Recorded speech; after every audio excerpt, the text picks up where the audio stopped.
En algún punto entre el rugido del mar y el crujido de metal antiguo, algo imposible ocurrió. Octubre de 1944. El estrecho de Surigao amanecía envuelto en silencio, con escuadras enteras navegando hacia un destino escrito en sangre. Pero antes de que el sol tocara el horizonte, una sombra se abrió paso entre la niebla. Un coloso gris, anguloso, sin marcas conocidas. No pertenecía a ese tiempo. Era un destructor moderno, surgido en medio de un instante rasgado por fuerzas que nadie entendió. A bordo, la tripulación despertó a sirenas que no anunciaban fallas, sino un descubrimiento aterrador. El mapa mostraba mares sin satélites, radios sin señal conocida y ecos de buques que llevaban nombres que solo aparecían en museos y libros de historia. Frente a ellos, la Segunda Guerra Mundial, viva, respirando, apuntando hacia ellos sin saberlo. El capitán no tuvo tiempo para teorías. En las pantallas del radar, decenas de lecturas antiguas se despiazaban con precisión letal. Acorazados japoneses, destructores, cruceros avanzando como una muralla de acero. En otra época, esos gigantes habrían sido leyendas, ahora eran enemigos a minutos de distancia. Cada miembro de la tripulación sintió el mismo golpe interno: miedo, incredulidad y algo difícil de nombrar. ¿Qué derecho tenían a existir en ese combate? ¿Qué significaba armarse con una tecnología capaz de borrar flotas enteras en segundos, contra hombres que solo tenían acero, pólvora y valentía desesperada? Aún así, cuando el primer eco confirmó la identidad del Yamato, la duda se transformó en una orden inevitable. No podían huir, no podían esconderse, y sabían que entrando allí, el tiempo mismo podría fracturarse. Pero también sabían que al otro lado del mar, miles de vidas dependían de frenar a esa fuerza imparable. El capitán respiró hondo y pronunció las palabras que sellarían el destino de dos eras. Armen sistemas, preparar misiles. Aquí comienza nuestra guerra. El silencio que siguió a la orden fue pesado, casi ritual. En la sala de control, las pantallas iluminaban los rostros tensos de los operadores, como si cada destello recordara que estaban a punto de reescribir una batalla que ya había ocurrido, pero no así. En la distancia, los ecos del grupo japonés crecían en número y agresividad. Eran más de 60 naves avanzando en formación cerrada, como una tormenta de acero que no sabía que un depredador del futuro la observaba. El radar pintó con frialdad los contornos del primer objetivo prioritario, el Yamashiro, seguido a pocos kilómetros por cruceros y destructores que formaban una columna mortal. El capitán observó los datos y comprendió que, aunque su buque era un monstruo tecnológico, no era invulnerable. Un error, una saturación de torpedos, un impacto de artillería masiva y su ventaja podría esfumarse. Ese pensamiento atravesó el puente como una corriente eléctrica. Armar VLS. Selección Tomahawk. 6 unidades. Los operadores ejecutaron la orden sin debatir. La compasión, la historia y la conciencia moral quedaban suspendidas en un punto intermedio entre el deber y la duda. Sabían que cada misil equivalía a convertir un barco lleno de seres humanos en una herida ardiente en el océano. Los tubos verticales se abrieron como una boca metálica. El sistema calculó trayectorias a baja altitud, buscando los puntos más vulnerables de la formación japonesa. El oficial de armas tragó saliva. Lo que estaban a punto de hacer no era un golpe táctico, era un mensaje. Fuego. Los misiles rugieron como relámpagos nacidos del acero y desaparecieron sobre el oleaje. Nadie a bordo habló. Solo observaron los monitores, donde 6 puntos avanzaban a velocidad imposible para cualquier mente de 1944. Minutos después, las primeras explosiones florecieron en la oscuridad. En la columna japonesa, luces anaranjadas se alzaron como soles enfermos. Un crucero quedó envuelto en una nube de fuego. Otro perdió su capacidad de maniobra. El Yamashiro alteró su curso, confundido, como si hubiera sido atacado por fantasmas invisibles. Entonces, la tripulación del destructor moderno sintió algo inesperado. No triunfo, sino un vacío. La guerra, vista desde tan arriba en la cadena tecnológica, tenía un sabor amargo, y la batalla, apenas comenzaba. Las explosiones aún parpadeaban en el horizonte cuando llegó la respuesta japonesa. No entendían qué los atacaba, pero sí sabían dónde estaba. Decenas de buscavidas con binoculares y experiencia grabada a fuego señalaron la estela del destructor moderno, esa sombra que avanzaba demasiado rápido, demasiado recta, demasiado perfecta para pertenecer a 1944. Y entonces, como un acto reflejo aprendido en años de guerra, la flota del Imperio respondió con todo lo que tenía. Los primeros destellos de artillería iluminaron el mar como un amanecer violento. Columnas de agua se alzaron alrededor del buque moderno. No importaba que su puntería fuese primitiva comparada con el radar contemporáneo. La lluvia de acero era tan densa que bastaba un golpe afortunado para cambiar la historia. «Despliegue antimisil. Ajustar contramedidas», ordenó el capitán, consciente de que no enfrentaba simples naves viejas, sino a marinos endurecidos, capaces de seguir disparando incluso con su buque ardiendo. El destructor moderno zigzagueó a 35 nudos, cortando el agua con precisión quirúrgica. Su sistema Aegis comenzó a seleccionar amenazas automáticamente, como un depredador midiendo respiraciones enemigas. La primera salva de su cañón de 5 pulgadas cruzó el aire, guiada por radar, y estalló sobre un destructor japonés. La detonación aérea convirtió su puente en una tormenta de metralla. La nave quedó ciega, pero no muda. Sus torpedos ya estaban en el agua. «Contacto múltiple. Torpedos en aproximación». Las palabras helaron a la tripulación. En los monitores, las estelas blancas se multiplicaban como serpientes convergiendo. A diferencia del fuego enemigo, estos sí podían matar a un gigante del futuro. El capitán apretó los dientes. «Aumentar potencia. Flanco completo». El barco se inclinó en una maniobra brutal, esquivando por metros la primera oleada. El sonar trazaba curvas imposibles, y cada segundo parecía una cuerda tensa a punto de romperse. Una segunda salva de torpedos apareció más cerca, demasiado cerca. «Activar señuelos acústicos. Ya». Un pulso metálico retumbó en el agua. Las firmas falsas se dispersaron bajo la superficie. Uno de los torpedos cambió de curso, otro no. Pasó rozando la popa como un rugido subacuático. Cuando finalmente el peligro inmediato se disipó, nadie celebró. La batalla estaba escalando más rápido de lo previsto, y con cada disparo, cada esquive, la tripulación comprendía algo inquietante. Incluso con toda su tecnología, no estaban luchando contra la flota japonesa de 1944, sino contra su voluntad de no morir. La noche cayó como una manta húmeda sobre el Pacífico, y el horizonte se volvió una línea negra imposible de distinguir del mar. El Resolute avanzaba en silencio, como si incluso su maquinaria supiera que algo se aproximaba. Un aviso corto, casi tímido, apareció en las pantallas. Múltiples ecos entrantes. Ortiz sintió un nudo en el estómago. No eran destructores ni cruceros. Eran algo peor. Eran aviones.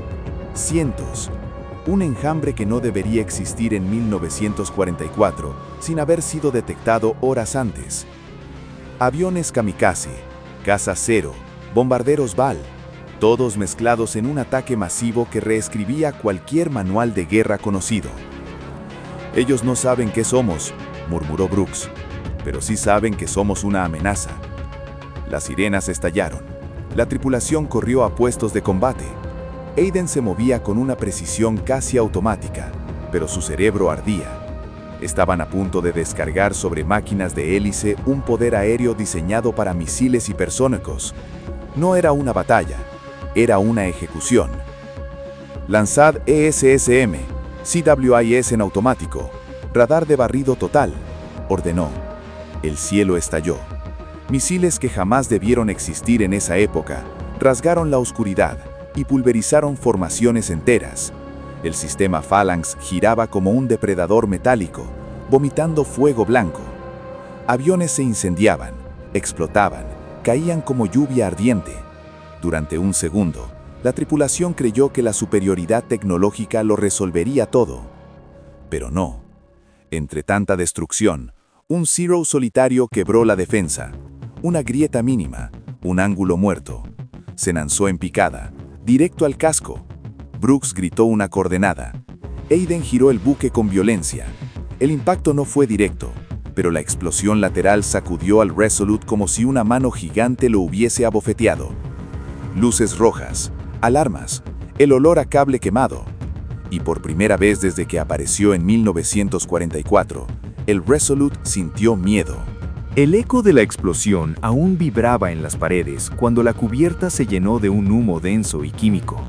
El Resolute, ese coloso imposible, se escoró apenas unos grados, pero fueron suficientes para que la tripulación entendiera la verdad que nadie quería admitir. Podían ser vulnerables. Ortiz, con la cara tiznada de hollín, llegó corriendo al puente.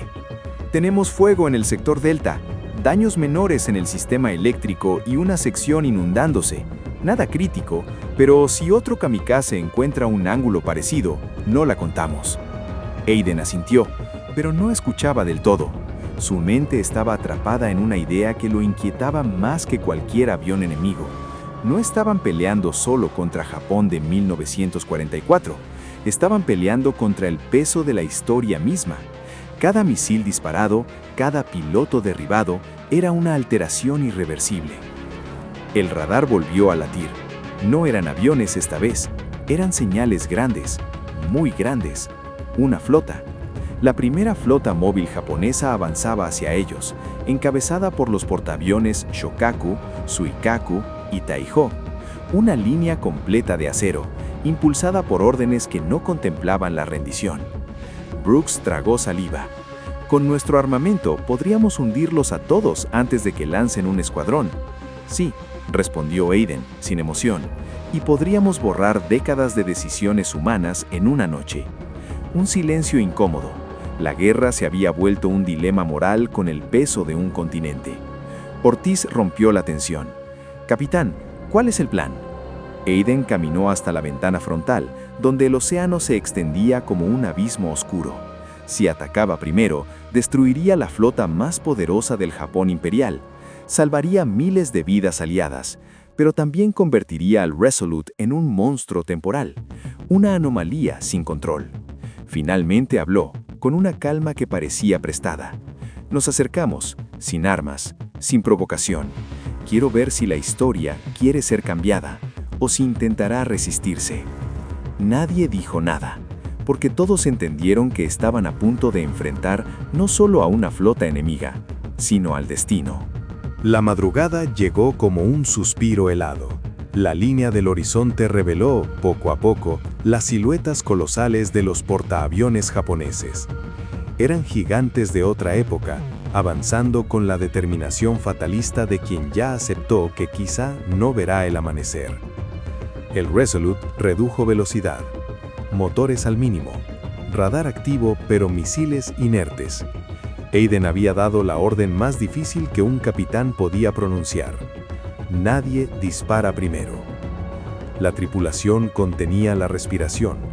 Cada segundo era una cuerda tensada a punto de romperse. Entonces ocurrió. Un mensaje en código Morse parpadeó desde el Suikaku. Ortiz lo leyó 2 veces antes de atreverse a decirlo. «Identifíquense». Aiden respondió, no con la verdad, porque somos un buque de 2025 atrapado en 1944, no era precisamente diplomático, sino con algo más simple. Buque aliado, sin intención hostil. El intercambio duró 1 minuto eterno, hasta que desde el cielo un destello cruzó el espacio entre ambas fuerzas. Un solitario avión japonés, desobedeciendo toda orden, se lanzó en picada contra el Resolute. Un kamikaze impulsado por fanatismo puro. «Viene directo a nosotros». Aiden cerró los ojos un instante. Este es el momento. La historia decide. Y la historia decidió violencia. La artillería automática del Resolute despertó como una bestia acorralada. El sistema SEAWAS detectó la amenaza y abrió fuego sin pedir permiso. Una lluvia de proyectiles trazó un arco perfecto y el avión estalló en un destello naranja. Silencio. Un silencio denso, irrompible, que atravesó todo el puente. Las naves japonesas también se detuvieron, como si la destrucción de aquel piloto hubiese congelado al mundo entero. Aiden sabía lo que venía. No había marcha atrás. «Capitán», murmuró Brooks, viendo cómo los portaaviones giraban para lanzar escuadrones. «Lo sé». Aiden tomó el intercomunicador, respiró hondo y dio la orden que sellaría su destino y el de todos a bordo. «Preparar armas. No dejamos que nadie lo vuelva a intentar». El rugido de los motores del Resolute llenó el mar. La tecnología del futuro se alineó contra la furia del pasado. Y así, en una mañana que jamás debió existir, comenzó la batalla más imposible de todos los tiempos. El primer misil salió disparado con un rugido que pareció romper la propia línea del tiempo. Una lanza de luz azulada cruzó el cielo y cayó sobre el Taijo con una precisión quirúrgica. No explotó en pedazos, no de inmediato, pero un pilar de fuego brotó desde su cubierta, doblándola como si fuera papel al rojo vivo. Luego vinieron los demás. Cada misil era un golpe que la historia jamás había previsto. Cada impacto reescribía un capítulo entero antes siquiera de que hubiese sido escrito. Los pilotos japoneses intentaron despegar, pero eran derribados antes de ascender 100 metros. Los acorazados disparaban salvas que nunca llegarían a su objetivo. El Resolute avanzaba como un dios antiguo y furioso, impartiendo un veredicto que nadie en ese año podía comprender. Pero la victoria tuvo un sabor metálico, amargo. A medida que el humo se disipaba, el radar mostró lo impensable. La flota japonesa había sido prácticamente borrada. Un golpe tan brutal, tan desproporcionado, que incluso la tripulación sintió un silencio casi culpable retorcerse en el estómago. Ortiz fue la primera en decirlo en voz alta. Esto ya no es guerra, es intervenir en un libro que no es nuestro. Aiden no respondió. Observaba el mar, ahora cubierto de manchas de aceite y restos ardientes. No había triunfo allí, solo una cicatriz gigante sobre la línea temporal. Entonces, el puente se estremeció. Un zumbido profundo, eléctrico, como un latido. Las luces parpadearon, el radar se distorsionó. Un patrón idéntico al que los había arrancado de su época apareció en las pantallas. «Capitán, está sucediendo otra vez». Aiden sintió una mezcla de alivio y terror. Tal vez estaban siendo devueltos, o quizá estaban siendo castigados. El brillo los envolvió. El mar desapareció. El aire se volvió blanco. Cuando la luz se dio, todo era silencio. El Resolute flotaba en un océano sin humo, sin restos, sin señales de guerra. Las coordenadas en pantalla eran claras. Año 2025. De vuelta a casa. Pero Aiden comprendió la verdadera lección mientras la tripulación celebraba detrás de él. No habían escapado de la historia. Habían sido testigos del peso intolerable de alterarla. Y aunque habían regresado al presente, una parte del Resolute seguiría allí, en 1944, ondeando como un fantasma imposible en los márgenes de un pasado que nunca volvería a ser igual.